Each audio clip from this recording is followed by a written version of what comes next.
हे साधक, जब तुम अपने हृदय में श्रद्धा लेकर मेरे पास आते हो, तब मैं तुम्हें उस सत्य से अवगत कराता हूँ जो संसार के सारे भ्रमों से परे है। ये जीवन जो तुम्हें एक संघर्ष प्रतीत होता है, वास्तव में आत्मा की यात्रा का एक चरण मात्र है।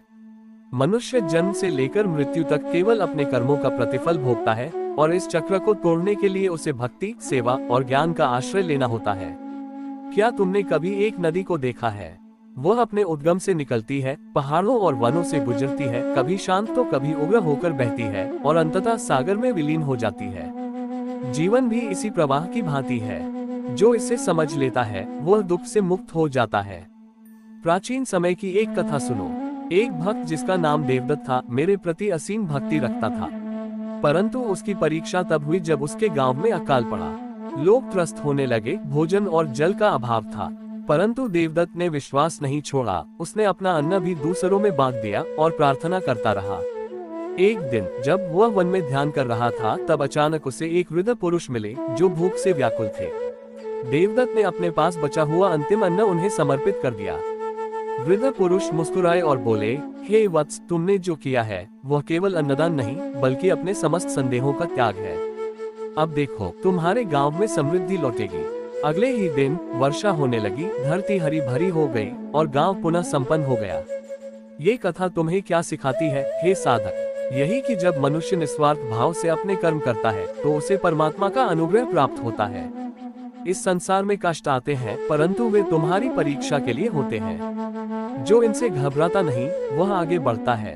हे भक्त, ये स्मरण रखो कि मैं सदा तुम्हारे साथ हूँ। जब तुम प्रसन्न होते हो तब मैं तुम्हारी मुस्कान में हूँ। जब तुम दुखी होते हो तब मैं तुम्हारी आंखों के अश्रु में हूँ। जब तुम प्रेम करते हो तब मैं तुम्हारे हृदय की धड़कन में हूँ। इसलिए न तो अहंकार करो और न ही भयभीत हो।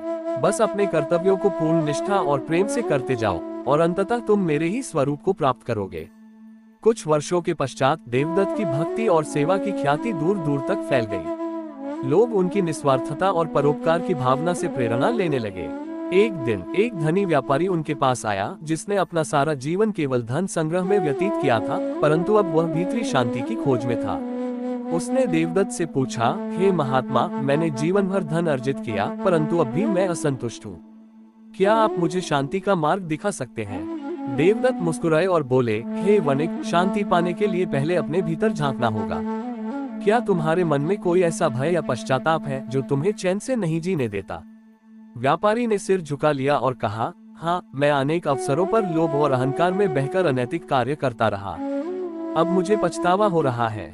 देवदत्त ने उत्तर दिया, हे वणिक, यदि तुम्हें शांति चाहिए तो पहले स्वयं को क्षमा करो और दूसरों की सेवा में अपना जीवन अर्पित करो। जितना तुम लोभ में रहे हो, अब उतना ही दान में लगे रहो। जब तुम्हारा हृदय सेवा और प्रेम से भर जाएगा, तब तुम सच्ची शांति का अनुभव करोगे। व्यापारी ने उनकी बातों को गहराई से सुना और उसी क्षण निर्णय लिया कि वह अपने धन का एक बड़ा भाग समाज की सेवा में लगाएगा।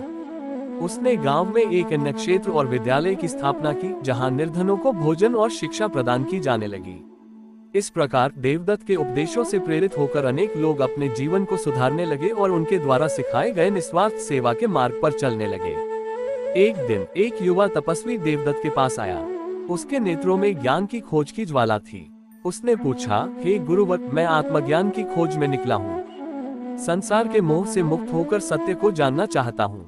कृपया मुझे मार्ग दिखाएं। देवदत्त ने उसे ध्यान से देखा और बोले, हे वत्स, आत्मज्ञान किसी वन में भाग जाने से नहीं मिलता। ये तुम्हारे अंतर्मन में स्थित है। पहले अपने भीतर की क्षुद्रताओं को दूर करो, अपने हृदय को सेवा और प्रेम से भर दो और फिर अपने मन को शांत करो। जब मन स्थिर होगा तभी आत्मा का वास्तविक स्वरूप प्रकट होगा। तपस्वी ने उनके वचनों को सुना और सेवा तथा ध्यान में संलग्न हो गया। कुछ वर्षों बाद उसकी चेतना इतनी निर्मल हो गई कि उसे आत्मज्ञान प्राप्त हुआ। उसने अपने अनुभवों को जन जन तक पहुंचाया और सत्य का प्रकाश फैलाने में लग गया। इस प्रकार देवदत्त का ज्ञान और भक्ति एक युगांतरकारी परिवर्तन का कारण बना। हे साधक, जब तुम अपने हृदय में श्रद्धा लेकर मेरे पास आते हो, तब मैं तुम्हें उस सत्य से अवगत कराता हूँ जो संसार के सारे भ्रमों से परे है। ये जीवन जो तुम्हें एक संघर्ष प्रतीत होता है, वास्तव में आत्मा की यात्रा का एक चरण मात्र है।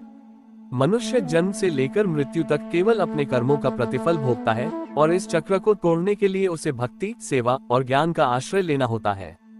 क्या तुमने कभी एक नदी को देखा है?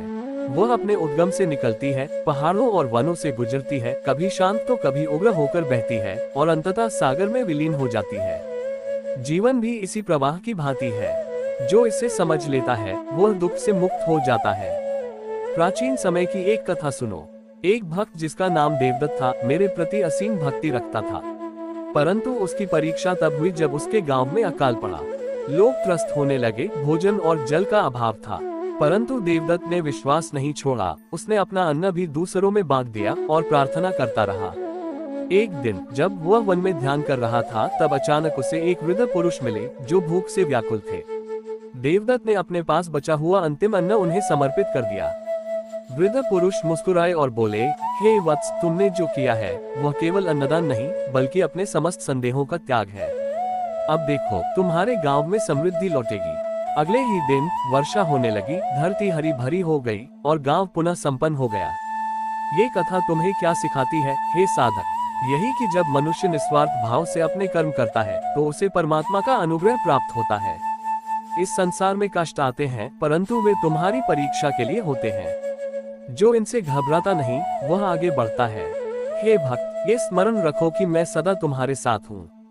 जब तुम प्रसन्न होते हो तब मैं तुम्हारी मुस्कान में हूँ। जब तुम दुखी होते हो तब मैं तुम्हारी आंखों के अश्रु में हूँ। जब तुम प्रेम करते हो तब मैं तुम्हारे हृदय की धड़कन में हूँ।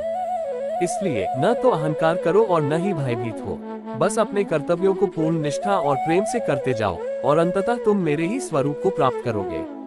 कुछ वर्षों के पश्चात देवदत्त की भक्ति और सेवा की ख्याति दूर दूर तक फैल गई। लोग उनकी निस्वार्थता और परोपकार की भावना से प्रेरणा लेने लगे। एक दिन एक धनी व्यापारी उनके पास आया जिसने अपना सारा जीवन केवल धन संग्रह में व्यतीत किया था, परंतु अब वह भीतरी शांति की खोज में था। उसने देवदत्त से पूछा, हे महात्मा, मैंने जीवन भर धन अर्जित किया परंतु अब भी मैं असंतुष्ट हूँ। क्या आप मुझे शांति का मार्ग दिखा सकते हैं? देवदत्त मुस्कुराए और बोले, हे वणिक, शांति पाने के लिए पहले अपने भीतर झांकना होगा। क्या तुम्हारे मन में कोई ऐसा भय या पश्चाताप है जो तुम्हें चैन से नहीं जीने देता? व्यापारी ने सिर झुका लिया और कहा, हाँ, मैं अनेक अवसरों पर लोभ और अहंकार में बहकर अनैतिक कार्य करता रहा। अब मुझे पछतावा हो रहा है। देवदत्त ने उत्तर दिया, हे वणिक, यदि तुम्हें शांति चाहिए तो पहले स्वयं को क्षमा करो और दूसरों की सेवा में अपना जीवन अर्पित करो। जितना तुम लोभ में रहे हो अब उतना ही दान में लगे रहो।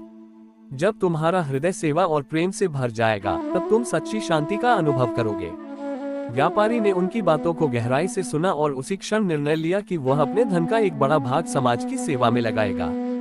उसने गांव में एक अन्य क्षेत्र और विद्यालय की स्थापना की जहां निर्धनों को भोजन और शिक्षा प्रदान की जाने लगी। इस प्रकार देवदत्त के उपदेशों से प्रेरित होकर अनेक लोग अपने जीवन को सुधारने लगे और उनके द्वारा सिखाए गए निस्वार्थ सेवा के मार्ग पर चलने लगे।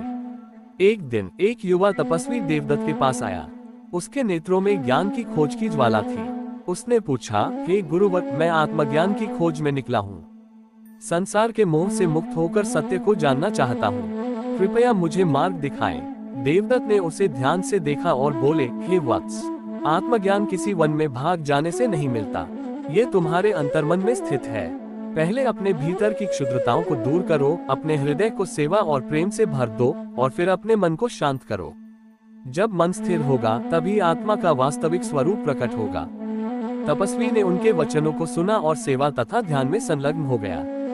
कुछ वर्षों बाद उसकी चेतना इतनी निर्मल हो गई कि उसे आत्मज्ञान प्राप्त हुआ। उसने अपने अनुभवों को जन जन तक पहुंचाया और सत्य का प्रकाश फैलाने में लग गया। इस प्रकार देवदत्त का ज्ञान और भक्ति एक युगांतरकारी परिवर्तन का कारण बना। वर्षों बीतते गए और देवदत्त की ख्याति चारों दिशाओं में फैल गई। राजा तक उनके बारे में सुन चुका था। एक दिन राजा स्वयं देवदत्त के आश्रम आया और विनम्रता से प्रणाम करते हुए बोला, हे महात्मा, मेरा मन अशांत है। राज्य का वैभव, सेना और अपार धन होते हुए भी मैं सच्चे आनंद से वंचित हूँ। कृपया मुझे बताइए कि राजधर्म का सच्चा स्वरूप क्या है। देवदत्त ने उत्तर दिया, हे राजन, सच्चा राजधर्म प्रजा की सेवा में है। जब राजा अपने अहंकार को त्याग कर न्याय, करुणा और धर्म के मार्ग पर चलता है तभी वह वास्तविक शांति प्राप्त करता है।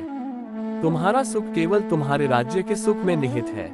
प्रजा को अपना परिवार मानो और निष्पक्ष होकर शासन करो। राजा को अपने भूल का आभास हुआ। उसने अपने राज्य में सुधार किए, करुणा और न्याय का मार्ग अपनाया। धीरे धीरे उसके राज्य में शांति और समृद्धि लौट आए। लेकिन ये केवल आरंभ था, क्योंकि देवदत्त की शिक्षाएं अभी और भी कई हृदयों को प्रकाशित करने वाली थी।